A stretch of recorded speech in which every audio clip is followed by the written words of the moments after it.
Sementara itu pemirsa, di tengah lesunya perekonomian nasional ternyata tidak berdampak signifikan terhadap transaksi jual beli emas.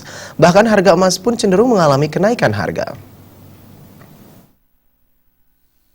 Pantauan tim liputan Bali TV di kawasan Suci sepanjang Jalan Sulawesi Denpasar yang merupakan sentra toko emas, terlihat masyarakat tengah melakukan transaksi menjual maupun membeli emas.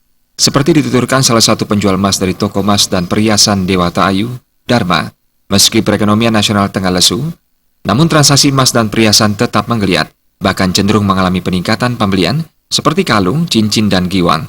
Bagi kalangan masyarakat tua dan muda, sepertinya memakai perhiasan emas merupakan kebutuhan. Namun menurut Dharma, banyak masyarakat yang mulai beralih membeli emas muda, yakni emas dengan kadar 42%.